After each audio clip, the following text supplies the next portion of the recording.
Well, hello. Try this again. I just tripped and hit the tripod and knocked the camera off the darn thing. Hit the ground. Guess it's still working.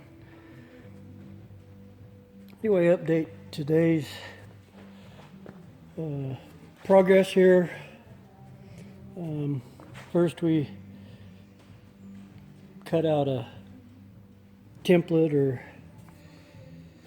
at a 16 gauge and we're able to paint the ammo cans now.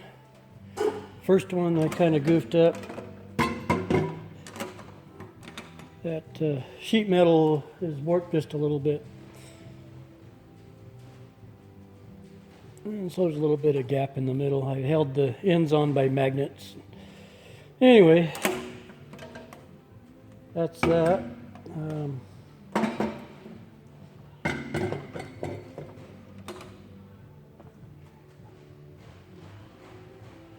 Got a bunch of the funnels done today. Some of these are just tacked on. I ran out of argon. And anyway, to speed up the cutting of these 1/4 inch rods, I cut 4 of them equal length and welded them together on one end, and then I was able to feed it through the bandsaw in one piece, and or cut 4 at a time. And as you can see, they're nicely finished on the ends. Stuck those in a drill and turned them on a belt sander. It was kind of a tedious job, but it went pretty quick. And we got quite a few extras here. I think we did eight of these today, the funnels. So to weld these pegs in here, I never did fix this piece. I determined I didn't need it. Anyway, I made a little jig here. And of course get in the camera here. Stuck it in the table through one of my holes.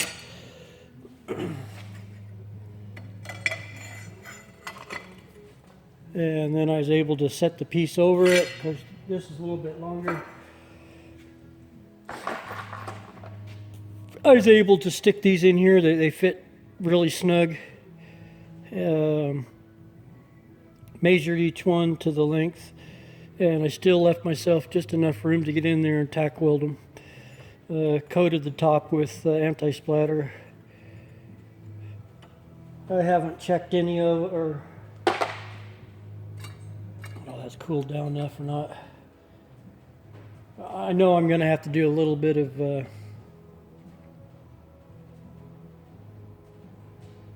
fine tuning on it. If get one of them that's a little bit longer and it wobbles, I'll have to just touch the tall one with the grinder a little bit.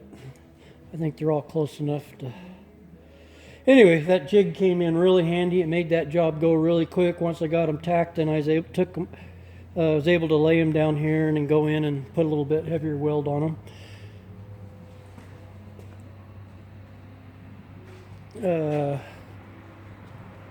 Now when I get around to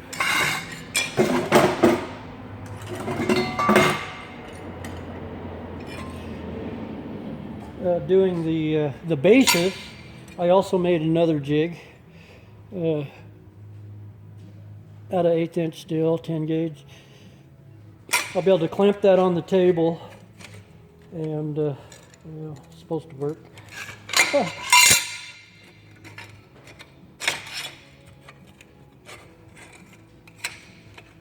Anyway, be able to slide the base in there, and then slide this in, and then everything is lined up. It gave me a 1/2 inch clearance on the back, and then I can go ahead and tack weld it in and then pull it out and finish weld. That way every one of them is square, even, and I don't have to spend a lot of time measuring. So for some reason it might have warped just a little bit when I welded it. When I cut it, I cut these slots, and I just, I don't know, plug weld them or whatever you want to call it.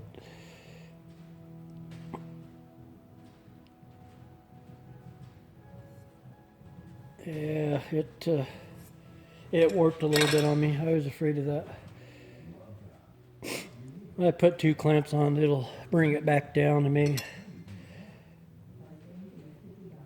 have to put a real small shim under there so it's not real tight. Well, other than that, I think that's pretty much covers what we got done today. Got quite a bit done, I guess. Time we while the bandsaw was making the cut, I'd bring it over here, and I was able to clean each piece up. Time I got it done, got back over there where usually there's the drop ready to come off, and we advanced it, and in a couple hours, I think I did, well, I had enough material. I think, yeah, I did 9. I got enough for 9 of them. So anyway, cut the 9 of for the top, and 9 for the base here.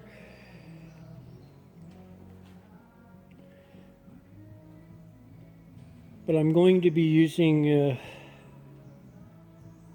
1/8 inch for the fuel door here.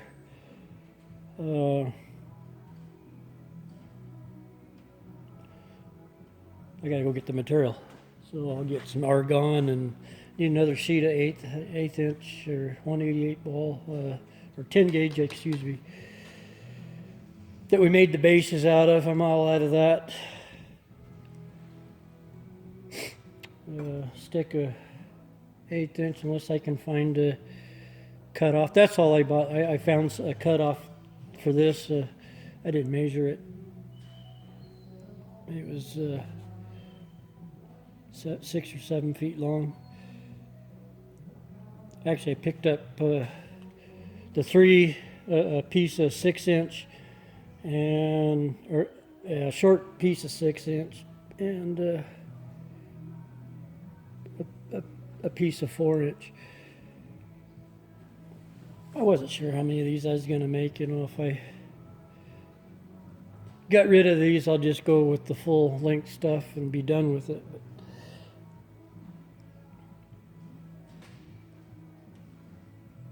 anyway, well, that'll do it for today. And once we get our material, we get these welded up, figure out what we're going to do with our fuel shelf here as far as length and how I'm going to cut it. And then once I get the angle, I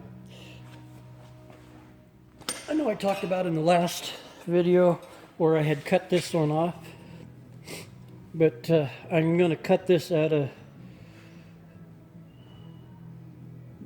little flatter angle, I guess, so it's not the wood don't feed in there. You still got to push it in there, so there's no use fooling with that. So I'm going to drop this down. I'll measure that.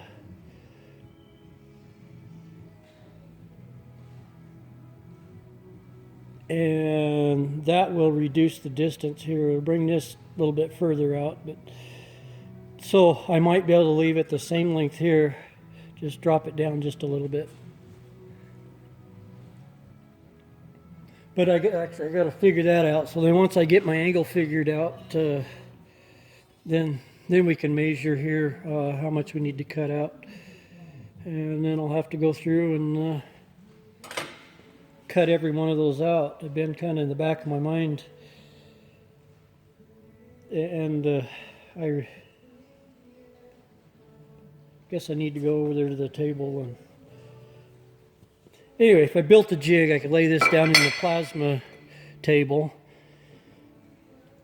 I could home it, and then once I got my measurement from home to this, and then build a jig so I can lay these in there and they'll be exactly the same place each time.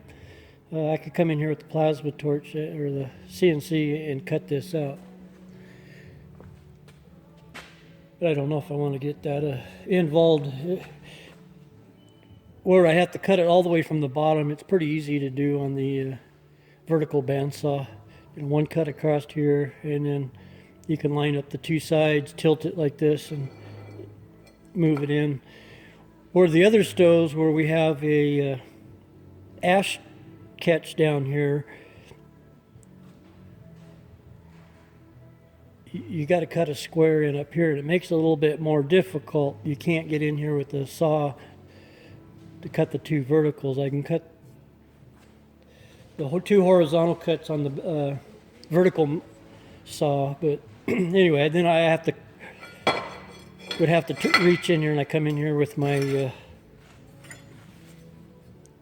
plasma, and I kind of angle it out of 45, and which is pretty quick. But all right, well.